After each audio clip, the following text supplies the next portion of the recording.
earlier, and it's so great to have you on with your panel. And I know Dr. Tasha, and I'm looking forward to meeting both Davids. So I will let you go ahead and host. Yes, and thank you. And I'm here in a hotel room because I'm actually at another Hollywood event.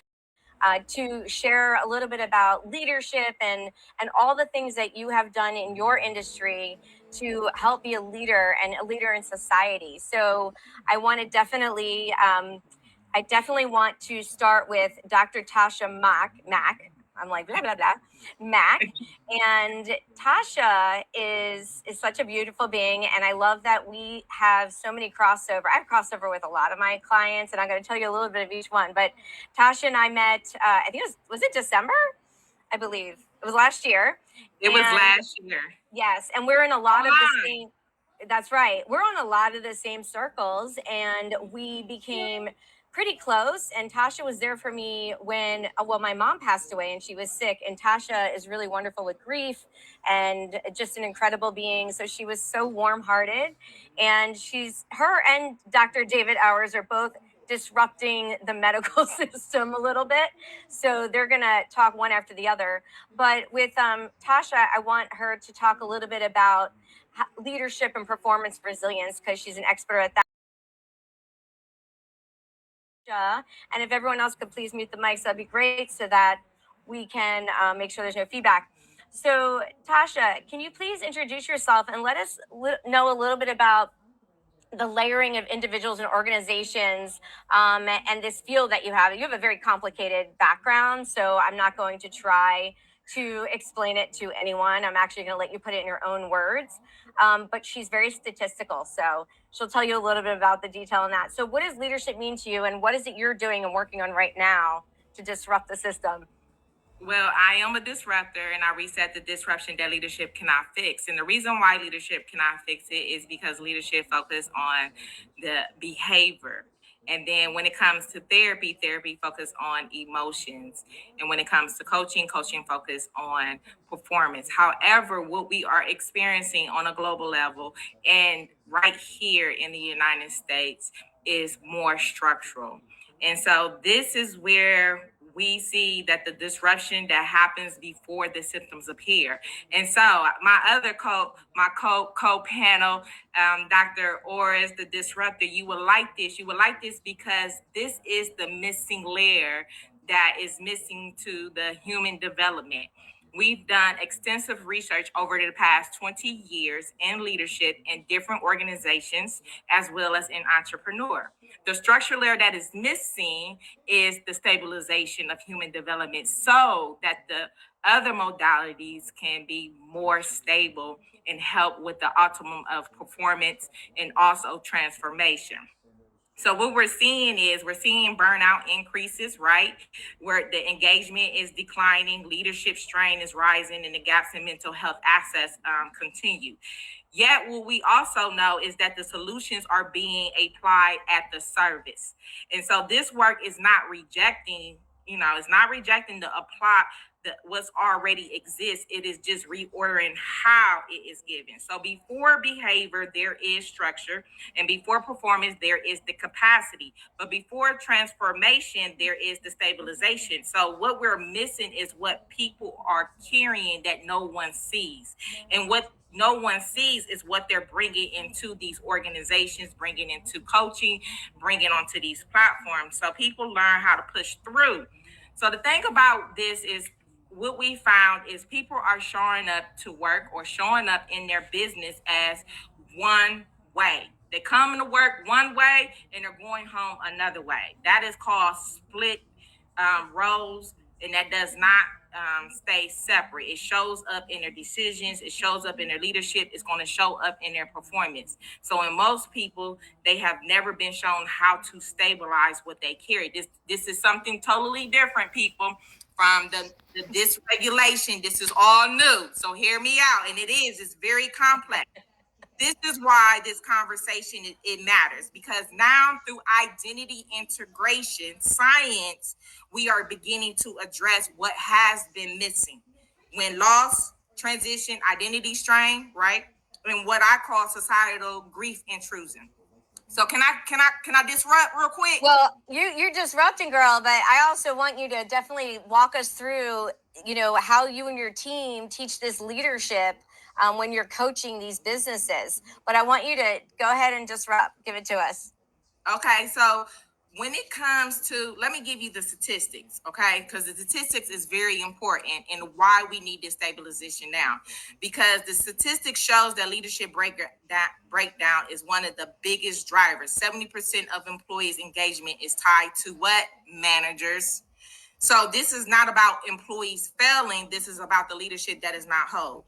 The other thing is the workplace culture. We have 55% of complaints involve retaliation, which means people do not feel safe to speak. However, it is our whistleblowers that over $70 billion have been recovered because an individual spoke up. Yet those are the people that get pushed out and mischaracterized. And so with that being said, we have those people who are being protected by the organizations are not being protected themselves. And so what we see is the human cost. The human cost, here go the drop, the number, okay? Disengagement cost is $7.8 trillion globally. So we wondering why people are not getting raises. You have leaders that call themselves in management positions that are, management and leadership position that are not upholding the ethics and the integrity, and they're protecting themselves instead of owning their loyalty and their respect to the brand and the product. So with that being said, the solution is not more training. It's about stabilization. It's about we identify the disruption early before the symptoms appear. So when I say that identity integration science, right, is the new way to understand this. Because guess what? This is another name dropper. You're going to like this on my co-panel. Not everyone has mental health issues. Not every breakdown requires a diagnosis. Mm-hmm. Sometimes it is what a person has been carrying, and without the structure or the space to stabilize it in a non-clinical way. So you have up to 80% employees who need support but are not seeking it. Why? Because of the stigma of fear, consequences tied to being seen differently. So before we rush to label, before we rush to diagnose, let's first start by stabilizing people.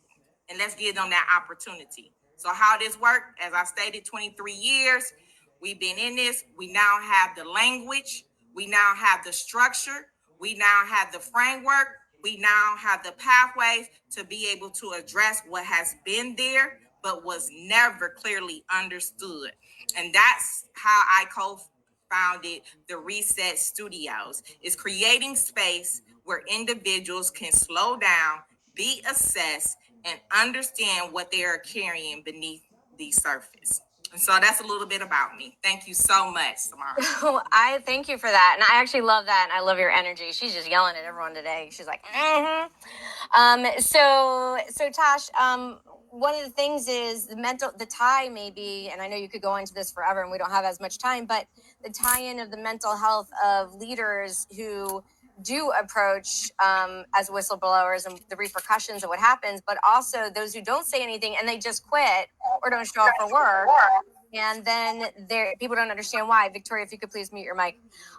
So when that happens, people don't always know why someone leaves. And then they do the exit interview or exit surveys for people who leave a job. So how often do you see that happen, where the exit surveys, when they find everything out and it's already too late, that person's out of there? It happens more often than not. And this is why right now is the best time to be in America, to be an entrepreneur, to be in the position that we are, is to help to reset the disruption. And that's what we need to do, is reset how we have been doing leadership, how we've been choosing these people to come into these management roles. But at the same time, they're colluding within the different departments. We've seen it with human resource, the legal team. Right now, Lockheed would not be in this position. It is not Lockheed the brand, it is the individuals. And we need to start holding the individuals in those leadership and those I'll say management roles, we need to start holding them accountable, because at the end of the day, it's affecting the bottom line. And it's unfortunate that we do not see the disruption until it hits the bottom line. And the bottom line, the C-suite don't know what's going on. The board members don't know what's going on. But then it ends up externally affecting the shareholders. Mm-hmm. So we see this a lot. Absolutely. And I love that. whistleblowers are not bad. They're just letting you know your management is really not leaders, because leaders do not have to have control. We have got to change from authoritative leadership to what we know, what we have. We repurposed already the trainings. I'm certified in situational leadership with Ken Blitcher. If a manager do not know how to switch up their leadership style, then you're not a leader. That's we right. don't need authoritative leadership in America. That's amazing. Thank you, Tasha. Okay, so we'll get back to you. So people.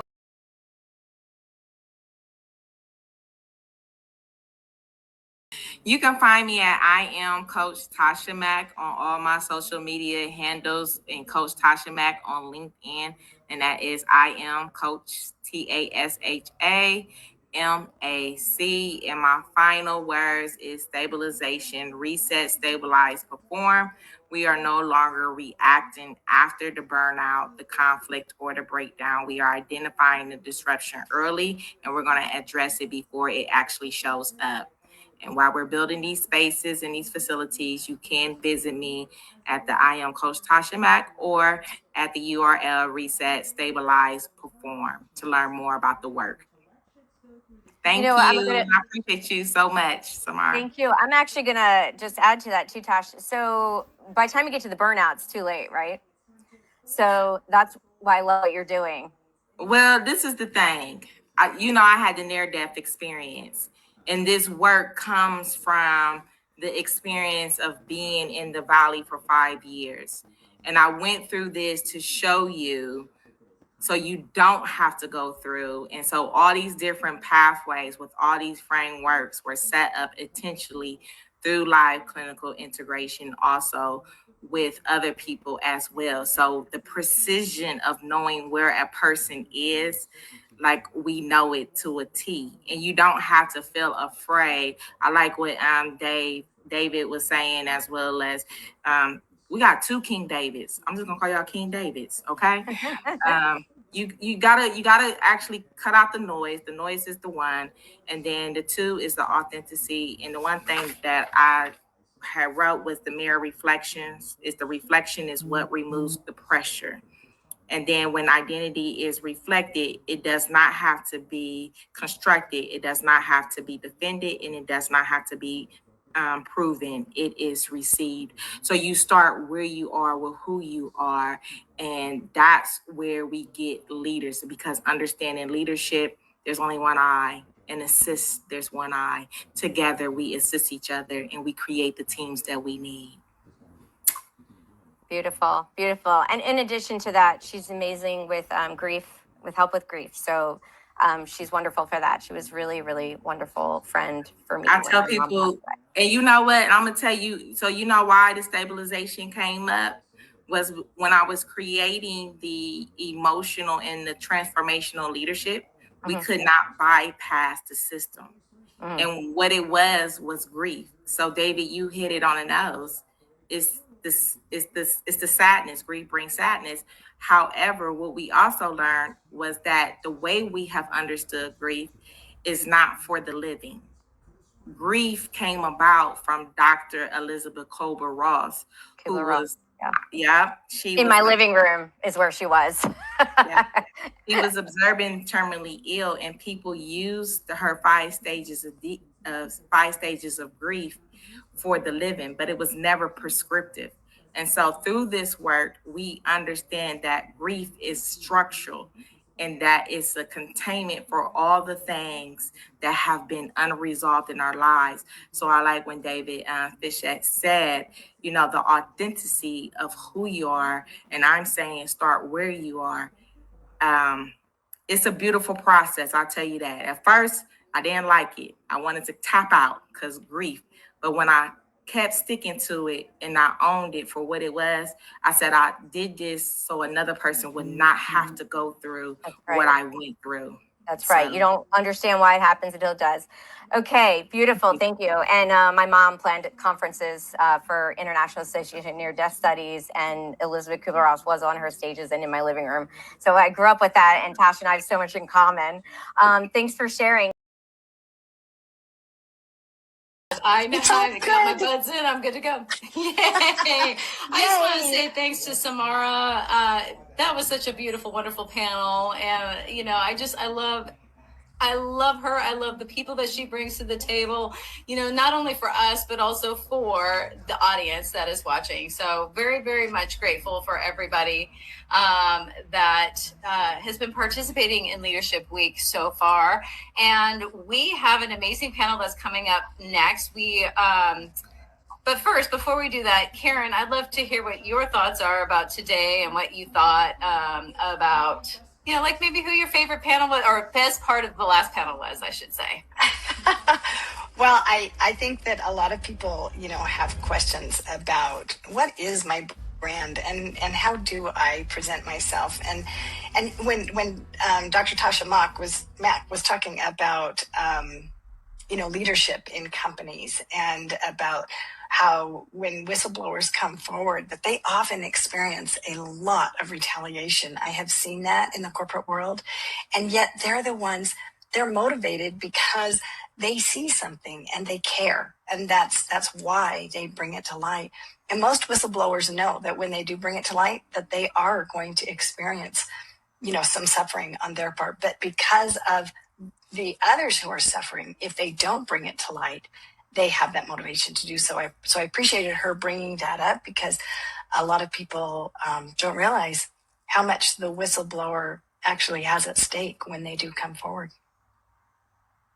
I think that that's a really good point, because it takes a lot of courage to do that. And there's a lot of backlash. I know technically that you're not supposed to know who the whistleblower is, but it doesn't usually work out like that. So. And the whistleblower usually makes a lot of change, because when they come forward, then the eyeballs all of a sudden become aware of what is going on, and usually it does bring about a large revolutionary change in the system. And so I applaud those who have the courage to come forward.